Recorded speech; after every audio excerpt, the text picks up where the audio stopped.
ಅದು ರಾಂಪುರ ಅನ್ನೋ ಹಳ್ಳಿ. ಪ್ರಕೃತಿ ಸೌಂದರ್ಯಕ್ಕೆ ಹೆಸರಾದ ಊರು. ಊರ ಕೊನೆಯಲ್ಲಿ ಒಂದು ಸಣ್ಣ ಗುಡಿಸಲು ಇತ್ತು. ಅಲ್ಲಿ ರಂಗಣ್ಣ ಅನ್ನೋ ಬಡವ ತನ್ನ ಹೆಂಡತಿ ಗೌರಿ ಜೊತೆ ವಾಸವಾಗಿದ್ದ. ರಂಗಣ್ಣ ಕಾಡಿಗೆ ಹೋಗಿ ಕಟ್ಟಿಗೆ ಕಡಿದು ಊರಲ್ಲಿ ಮಾರಿ ಜೀವನ ಮಾಡ್ತಿದ್ದ. ಅವರಿಗೆ ಊಟಕ್ಕೂ ಕಷ್ಟ ಇತ್ತು. ಆದ್ರೂ ಇಬ್ರು ಒಬ್ರನ್ನೊಬ್ರು ಪ್ರೀತಿಸ್ತಿದ್ರು, ಖುಷಿಯಾಗಿದ್ರು. ಒಂದು ದಿನ ಬೆಳಿಗ್ಗೆ ಗೌರಿ ಹೊರಗ್ ಬಂದು ನೋಡಿದ್ಲು. ಸೂರ್ಯ ಹುಟ್ಟೋ ಟೈಮು, ಹಕ್ಕಿಗಳ ಚಿಲಿಪಿಲಿ. ರೀ, ಇವತ್ತಿನ ದಿನ ಎಷ್ಟ್ ಚೆನ್ನಾಗಿದೆ ಅಲ್ವಾ? ಆಕಾಶ ನೋಡಿದ್ರೆ ಮನಸ್ಸಿಗೇನೋ ನೆಮ್ಮದಿ ಸಿಗುತ್ತೆ. ಇಡೀ ಪ್ರಕೃತಿ ನಗ್ತಿರೋ ಹಾಗಿದೆ. ಇವತ್ತು ನಿಮ್ಗೆ ಕಾಡಲ್ಲಿ ಒಳ್ಳೆ ಕಟ್ಟಿಗೆ ಸಿಗಬಹುದು ಅನ್ಸುತ್ತೆ. ಮನಸ್ ಯಾಕೋ ಇವತ್ತು ಒಳ್ಳೇದಾಗುತ್ತೆ ಅಂತ ಹೇಳ್ತಿದೆ. ಹೌದು ಗೌರಿ, ಆದರೆ ನಿನಗೆ ಗೊತ್ತಾ, ಈ ಪ್ರಕೃತಿಗಿಂತ ನೀನು ನಕ್ಕರೆ ನನಗೆ ಜಾಸ್ತಿ ಖುಷಿಯಾಗುತ್ತೆ. ಪಾಪ, ನಾನು ನಿನಗೆ ಏನು ಸುಖ ಕೊಟ್ಟಿದ್ದೀನಿ ಹೇಳು? ಆಕಾಶ ತಿಳಿಯಾಗಿದೆ ನಿಜ, ಆದರೆ ನಮ್ಮ ಬದುಕು ಕತ್ತಲಲ್ಲೇ ಇದೆಯಲ್ಲ. ನಿನ್ನ ಈ ನಗು ನೋಡಿದ್ರೆ ನನ್ನ ಎದೆಗೆ ಯಾರೋ ಚೂರಿ ಹಾಕಿದ ಹಂಗಾಗತ್ತೆ. ಮದುವೆಯಾಗಿ 10 ವರ್ಷ ಆಯಿತು. ನಿನಗೇನು ಸುಖ ಕೊಟ್ಟೆ ನಾನು? ಒಂದು ಹೊತ್ತು ಹೊಟ್ಟೆ ತುಂಬ ಊಟ ಹಾಕೋ ಯೋಗ್ಯತೆನೂ ನನಗಿಲ್ಲ. ನನ್ನಂಥ ಗಂಡ ಸಿಕ್ಕಿದಕ್ಕೆ ನೀನು ಶಪಿಸ್ತಿದೀಯಾ ಅಲ್ವಾ? ರೀ, ಬಾಯಿ ಮುಚ್ಕೊಲಿ. ಇನ್ಯಾವತ್ತೂ ಆ ಮಾತು ಆಡ್ಬೇಡಿ. ನಾನ್ ಶಪ್ಸೋದಾ? ಯಾರಿಗ್ ಸಿಗ್ತಾರೆ ರೀ ನಿಮ್ಮಂತ ಗಂಡ? ಹೌದು, ನಮಗ್ ಬಡತನ ಇದೆ, ಮನೇಲಿ ಅಕ್ಕಿ ಕಾಲಿಲ್ಲ. ಆದ್ರೆ ನೀವ್ ಯಾವತ್ತಾದ್ರೂ ಕುಡ್ದು ಬಂದ್ ಹೊಡೆದಿದ್ದೀರಾ? ಇಲ್ಲ. ಕೆಟ್ಟ ದಾರಿಲಿ ದುಡ್ಡು ತಂದಿದ್ದೀರಾ? ಇಲ್ಲ. ನಿಮ್ ಬೆವರಿನ ಹಣದಲ್ಲಿ ನಾನು ಗಂಜಿ ಕುಡಿದ್ರೂ ಅದು ನನಗ್ ಪರಮಾನ್ನ. ನನಗ್ ರೇಷ್ಮೆ ಸೀರೆ ಬೇಡ, ಒಡವೆ ಬೇಡ. ನೀವು ನಗ್ತಾ ಇದ್ರೆ ಅದೇ ಸಾಕು. ನಿನ್ನ ಈ ಮಾತು ಕೇಳಿದ್ರೆ ನನಗೆ ಆನೆ ಬಲ ಬರುತ್ತೆ ಗೌರಿ. ಸರಿ, ನಾನೀಗ ಕಾಡಿಗೆ ಹೋಗ್ತೀನಿ. ಕಟ್ಟಿಗೆ ಕಡಿದು ಸಾಯಂಕಾಲ ಸಂತೇಲಿ ಮಾರಿ ಬರ್ತೀನಿ. ಏನಾದ್ರೂ ದುಡ್ಡು ಸಿಕ್ಕರೆ ನಿನಗೆ ಮಲ್ಲಿಗೆ ಹೂ ತರ್ತೀನಿ. ಬ್ಯಾಡ ರೀ, ಊಟಕ್ಕೆ ಅಕ್ಕಿ ತನ್ನಿ ಸಾಕು. ಹುಷಾರಾಗಿ ಹೋಗಿ ಬನ್ನಿ.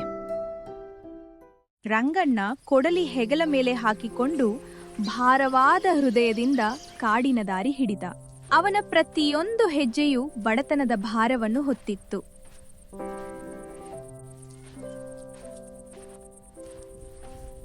ಮಧ್ಯಾಹ್ನವಾಯಿತು. ರಂಗಣ್ಣ ಕಾಡಲ್ಲಿ ಬೆವರಿಳಿಸಿ ಕಟ್ಟಿಗೆ ಕಡ್ದ. ಆ ಭಾರದ ಹೊರೆ ಹೊತ್ಕೊಂಡು ಸಂತೆ ಕಡೆ ಹೋದ. ಮಧ್ಯಾಹ್ನದ ಬಿಸಿಲು ನೆತ್ತಿ ಸುಡ್ತಿತ್ತು. ರಂಗಣ್ಣ ಕೂಗಾಡೋಕೆ ಶುರು ಮಾಡಿದ. ಬನ್ನಿ ಅಮ್ಮ ಬನ್ನಿ, ಒಣಗಿದ ಕಟ್ಟಿಗೆ, ಅಡುಗೆ ಮಾಡೋಕ್ಕೆ ಬೆಸ್ಟ್ ಕಟ್ಟಿಗೆ, ಬೆಲೆ ಕಮ್ಮಿ, ತಗೊಳ್ಳಿ. ಜನ ಬಂದ್ರು, ಆದ್ರೆ ಯಾರು ಕಟ್ಟಿಗೆ ತಗೊಳ್ಳಿಲ್ಲ. ಕೆಲವರು ಬೆಲೆ ಕೇಳಿ ಹೋದ್ರು, ಇನ್ನು ಕೆಲವರು ರಂಗಣ್ಣನ್ ಕಡೆ ನೋಡ್ಲೇ ಇಲ್ಲ. ಅಷ್ಟ್ರಲ್ಲೇ ಊರ ಮುಖಂಡ ಬಸವೇಗೌಡ್ರು ಮತ್ತು ಅವರ ಬಲಗೈ ಬಂಟಕರಿಯ ಅಲ್ಲಿಗೆ ಬಂದ್ರು. ಅವರಿಗೆ ರಾಮಣ್ಣನನ್ನ ಕಂಡ್ರೆ ಎಲ್ಲಿಲ್ಲದ ತಾತ್ಸಾರ. ಹೋ, ನಮ್ಮೂರ ಮಹಾನ್ ಶ್ರೀಮಂತ ರಂಗಣ್ಣ ಬಂದವನೇ. ಏನಪ್ಪ, ಇವತ್ತು ವ್ಯಾಪಾರ ಜೋರಾಗಿದ್ಯಾ? ಅಥವಾ ಇವತ್ತು ಮನೇಲಿ ಉಪವಾಸನಾ? ನಿನ್ ಮುಖ ನೋಡಿದ್ರೆ ಊರ ಬರಗಾಲ ನೆನ್ಪಾಗುತ್ತೆ ಕಣೋ. ಗೌಡ್ರೆ, ನೀವ್ ಇವನ ಹತ್ರ ಮಾತಾಡ್ಬೇಡಿ. ಇವನು ನಮ್ಮೂರಿಗೆ ಹಿಡಿದಿರೋ ಶನಿ. ಇವನ್ ನೆರಳು ಬಿದ್ರೆ ಸಾಕು, ಚೆನ್ನಾಗಿರೋ ಕೆಲಸ ಕೂಡ ಹಾಳಾಗುತ್ತೆ. ಇವನ ಅಂಗಡಿ ಊರ ಮಧ್ಯೆ ಇರೋದ್ರಿಂದಾನೇ ಊರಿಗೆ ಮಳೆ ಬರ್ತಿಲ್ಲ ಅನ್ಸುತ್ತೆ. ಏ ರಂಗಣ್ಣ, ನಿನ್ ದರಿದ್ರ ಮುಖ ಇಟ್ಕೊಂಡು ಇಲ್ಲಿ ನಿಲ್ಬೇಡ. ಹೋಗಿ ಎಲ್ಲಾದ್ರೂ ಭಿಕ್ಷೆ ಬೇಡು, ಅದೇ ನಿನ್ಗೆ ಸರಿ ಹೊಂದೋದು. ಗೌಡ್ರೆ, ಕರಿಯಣ್ಣ, ಯಾಕೆ ಹೀಗೆ ಮಾತಾಡ್ತೀರಾ? ನಾನ್ ಕಳ್ಳತನ ಮಾಡಿಲ್ಲ, ಯಾರ ಜೇಬಿಗೂ ಕೈ ಹಾಕಿಲ್ಲ. ಮೈ ಮುರಿದು ದುಡೀತಿದ್ದೀನಿ. ಬಡವನನ್ನ ಮನುಷ್ಯ ಅಂತ ನೋಡೋಕ್ಕೆ ಆಗಲ್ವಾ ನಿಮ್ಗೆ? ಹಸಿವು ನಿಮಗೂ ಆಗುತ್ತೆ, ನನಗೂ ಆಗುತ್ತೆ. ಅದರಲ್ಲಿ ಏನು ವ್ಯತ್ಯಾಸ ಇದೆ? ಏಯ್, ನಾಲಿಗೆ ಹರಿಬಿಡ್ಬೇಡ. ಬಡವನಿಗೆ ಬಡವನ ಯೋಗ್ಯತೆ ಇರಬೇಕು. ನಮಗೆದುರು ಮಾತಾಡ್ತೀಯಾ? ನಡಿ ಕರಿಯ, ಇವನ್ ಜೊತೆ ಮಾತಾಡಿದ್ರೆ ನಮ್ ಟೈಮ್ ವೇಸ್ಟ್. ಈಗ ಅವರಿಬ್ರು ಅಲ್ಲಿಂದ ಹೋದ್ರು. ಸಂಜೆ ಆಯ್ತು. ರಂಗಣ್ಣನ ಹತ್ರ 1 ರೂಪಾಯಿ ಕೂಡ ಇರ್ಲಿಲ್ಲ. ದೇವ್ರೇ, ಯಾಕೆ ನನ್ನ ಜೊತೆ ಹೀಗೆ ಆಟ ಆಡ್ತೀಯಾ? ಬೆಳಗ್ಗೆಯಿಂದ ಉಪವಾಸ ಇದ್ದೀನಿ. ನನ್ನ ಹೆಂಡತಿ ಮನೇಲಿ ಕಾಯ್ತಿರ್ತಾಳೆ. ಬರೀ ಕೈಲಿ ಹೋದ್ರೆ ಅವಳ ಮುಖ ನೋಡೋದು ಹೇಗೆ? ಛೇ, ಎಂತ ಬದುಕು ನಂದು. ರಂಗಣ್ಣ ಭಾರವಾದ ಮನಸ್ಸಿನಿಂದ ಮನೆ ಕಡೆ ನಡೆದ.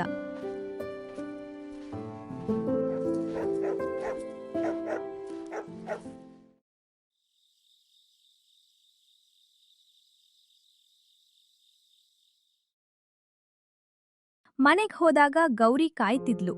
ರಂಗಣ್ಣನ ಖಾಲಿ ಕೈ ನೋಡಿ ಅವಳಿಗೆ ಅರ್ಥವಾಯ್ತು. ಬಂದ್ರಿ ಅಲ್ವಾ, ಕೈಕಾಲ್ ತೊಳ್ಕೊಲಿ.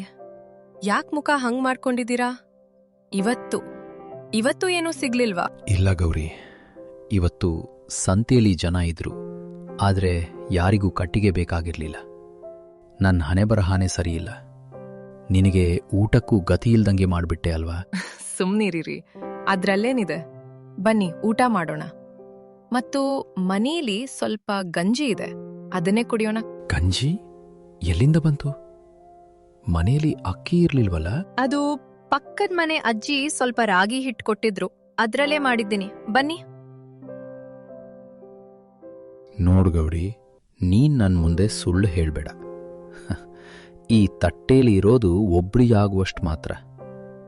ನೀನಿನ್ನೂ ಊಟ ಮಾಡಿಲ್ಲ ಅಲ್ವಾ? ನೀನ್ ತಿನ್ನು, ನನಗೆ ಹಸಿವಿಲ್ಲ. ಹಸ್ವಿಲ್ಲ ಅಂತ ಸುಳ್ಳು ಹೇಳ್ಬೇಡಿ. ನೀವ್ ತಿನ್ನಿ, ನಾನು ಆಮೇಲೆ ಮಾಡ್ತೀನಿ.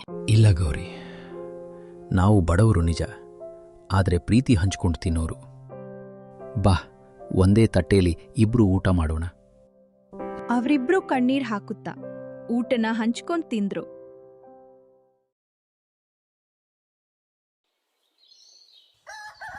ಮರುದಿನ ಬೆಳಿಗ್ಗೆ ರಂಗಣ್ಣ ಲೇಟಾಗಿ ಎದ್ದ.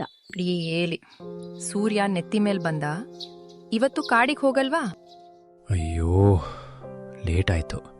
ಇವತ್ತು ಬೇಗ ಹೋಗ್ಬೇಕು, ಇಲ್ಲಾಂದ್ರೆ ಸಂತೆ ಮುಗಿದು ಹೋಗುತ್ತೆ. ರಂಗಣ್ಣ ಅವಸರದಲ್ಲಿ ಕಾಡಿಗೆ ಓಡಿದ.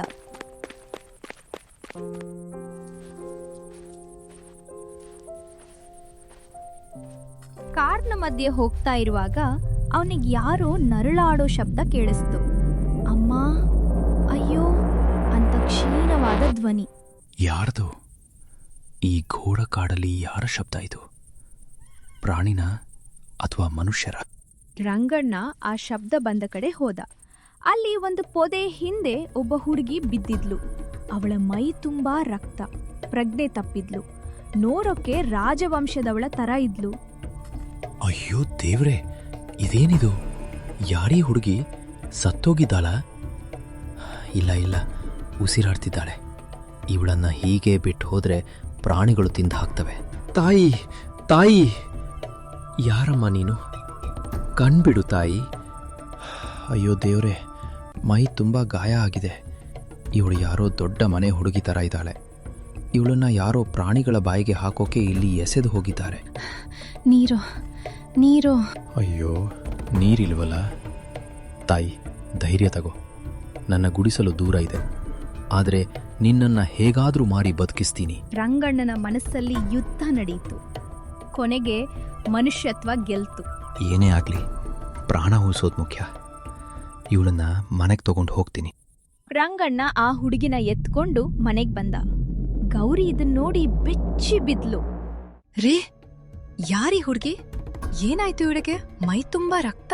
ಗೌರಿ, ಇವಳು ಕಾಡಲ್ಲಿ ಸಾಯೋ ಸ್ಥಿತಿಲಿ ಬಿದ್ದಿದ್ಲು. ಇವಳನ್ನ ಬಿಟ್ಟು ಬರೋಕ್ಕೆ ಮನಸ್ಸಾಗ್ಲಿಲ್ಲ.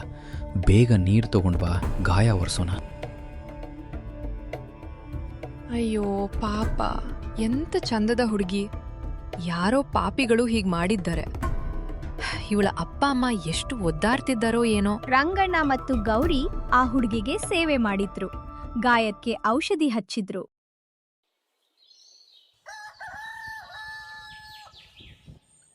2 ದಿನ ಆದ್ಮೇಲೆ ಆ ಹುಡುಗಿಗೆ ಪ್ರಜ್ಞೆ ಬಂತು. ನಾನು ಎಲ್ಲಿದ್ದೀನಿ? ನೀವ್ಯಾರು?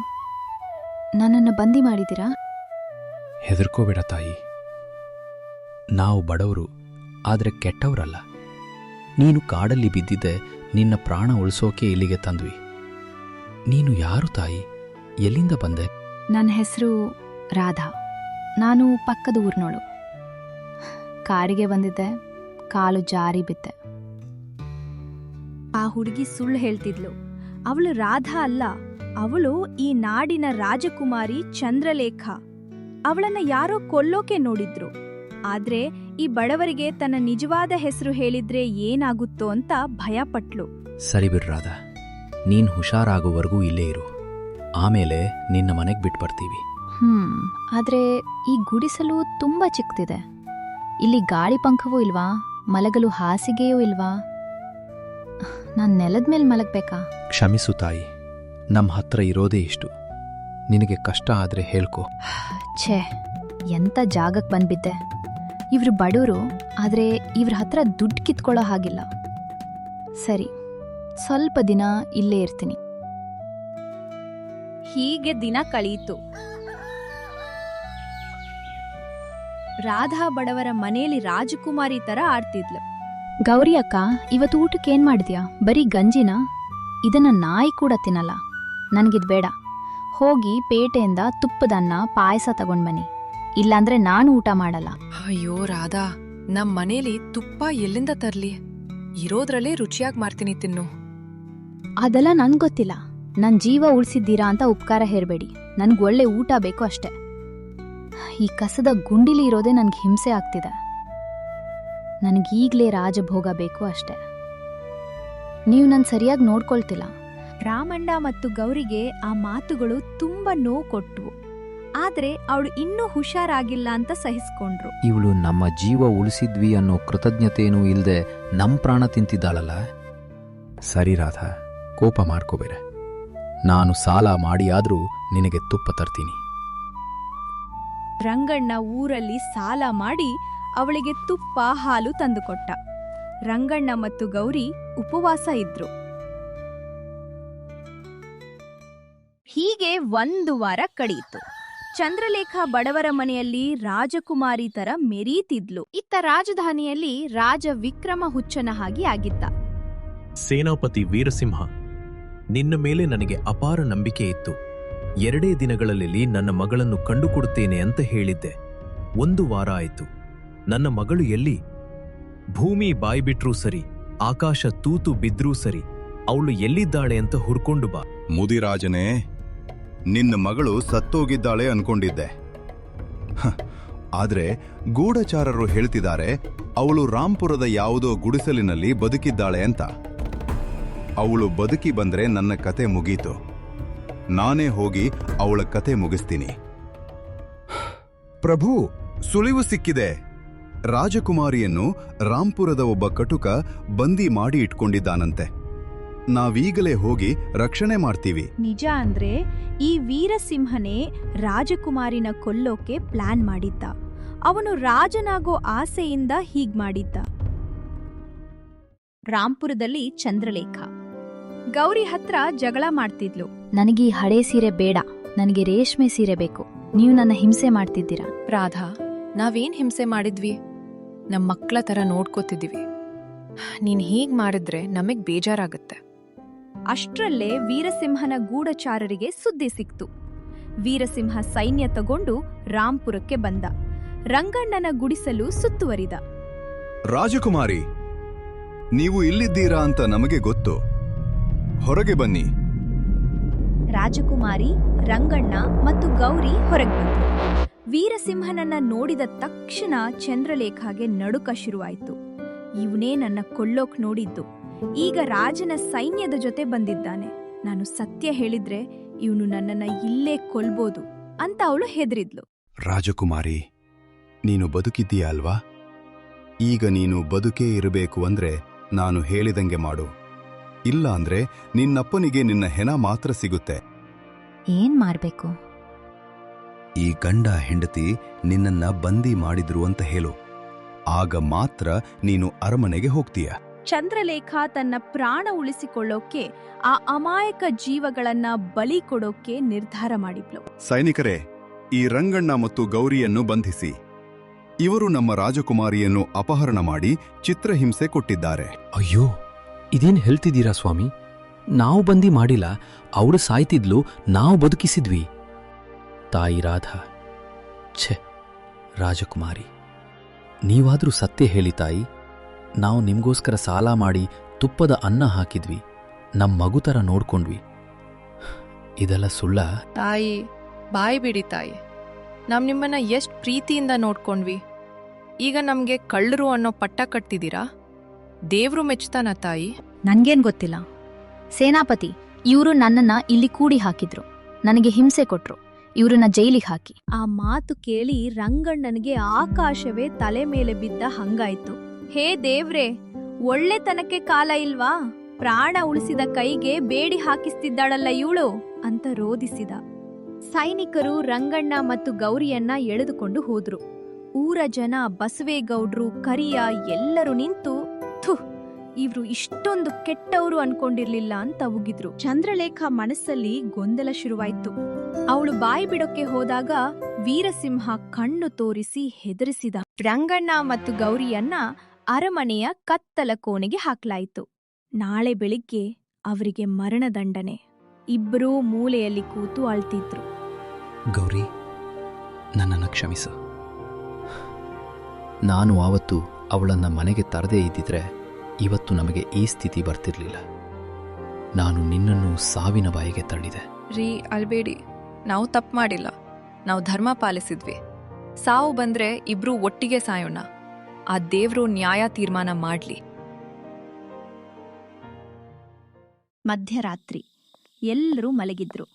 ವೀರಸಿಂಹ ಕತ್ತಲ ಕೋಣೆಗೆ ಬಂದ. ಅವನು ತುಂಬಾ ಖುಷಿಯಾಗಿದ್ದ. ಅವನು ಇವರು ಸಾಯ್ತಾರೆ ಅಂತ ಧೈರ್ಯದಲ್ಲಿ ಬಾಯ್ಬಿಟ್ಟ. ಏನ್ ರಾಮಣ್ಣ, ಹೇಗಿದೆ ರಾಜಾತಿಥ್ಯ? ಹ, ಪಾಪ ಕಣೆಯ ನೀವು. ರಾಜಕುಮಾರಿ ಪ್ರಾಣ ಉಳಿಸಿದ್ರಿ, ಆದ್ರೆ ಅವಳೇ ನಿಮ್ಮ ಕತ್ತಿಗೆ ಹಗ್ಗ ಹಾಕಿಸಿದ್ಲು. ಎಂತ ಕಾಲ ಬಂತಲ್ವಾ? ವೀರಸಿಂಹ, ನೀನು ಮನುಷ್ಯನ ರಾಕ್ಷಸನ? ರಾಜ್ಕುಮಾರಿ ಯಾಕೆ ಸುಳ್ಳು ಹೇಳಿದ್ಲು? ನೀನು ಅವಳನ್ನ ಹೆದರಿಸಿದೆ ಅಲ್ವಾ? ಬುದ್ಧಿವಂತ ನೀನು. ಹೌದು ರಂಗಣ್ಣ, ನಾನೇ ಅವಳನ್ನ ಕೊಲ್ಲೋಕೆ ಪ್ಲಾನ್ ಮಾಡಿದ್ದೆ. ನಾನು ಈ ರಾಜ್ಯದ ರಾಜ ಆಗಬೇಕು. ಅವಳು ಬದುಕಿದ್ರೆ ನನಗೆ ಅಡ್ಡಿ. ಕಾಡಲ್ಲಿ ಅವಳನ್ನ ಸಾಯೋಕೆ ಬಿಟ್ಟಿದ್ದೆ. ನೀನು ಮಧ್ಯೆ ಬಂದು ಅವಳನ್ನ ಉಳಿಸಿದೆ.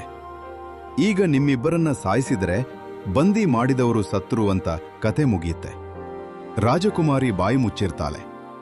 ನಾಳೆ ನಿಮ್ಮ ತಲೆ ಹೋಗುತ್ತೆ. ಹೀಗ್ ಹೇಳಿ ವೀರಸಿಂಹ ನಗ್ತಾ ಹೋದ. ಆದ್ರೆ ಅವನಿಗೆ ಗೊತ್ತಿರ್ಲಿಲ್ಲ, ಪಕ್ಕದ ಕಂಬದ ಹಿಂದೆಯೇ ರಾಜಕುಮಾರಿ ಚಂದ್ರಲೇಖ ಅವಿತುಕೊಂಡು ನಿಂತಿದ್ಲು ಅಂತ. ಅವಳಿಗೆ ಪಾಪ ಪ್ರಜ್ಞೆ ಕಾಡ್ತಿತ್ತು. ಅದಕ್ಕೆ ಕ್ಷಮೆ ಕೇಳೋಕೆ ಬಂದಿದ್ಲು. ಆದ್ರೆ ವೀರಸಿಂಹನ ಮಾತು ಕೇಳಿ ಅವಳಿಗೆ ಸತ್ಯದ ಅರಿವಾಯ್ತು.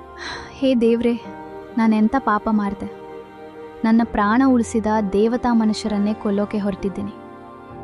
ನನ್ನ ಸ್ವಾರ್ಥಕ್ಕೋಸ್ಕರ ಇವ್ರನ್ನ ಬಲಿ ಕೊಟ್ಟೆ. ಛೀ, ನನ್ನ ಜನ್ಮಕ್ಕೆ ಬೆಂಕಿ ಹಾಕ. ಇಲ್ಲ, ನಾನು ಹೀಗಾಗೋಕೆ ಬಿಡಲ್ಲ.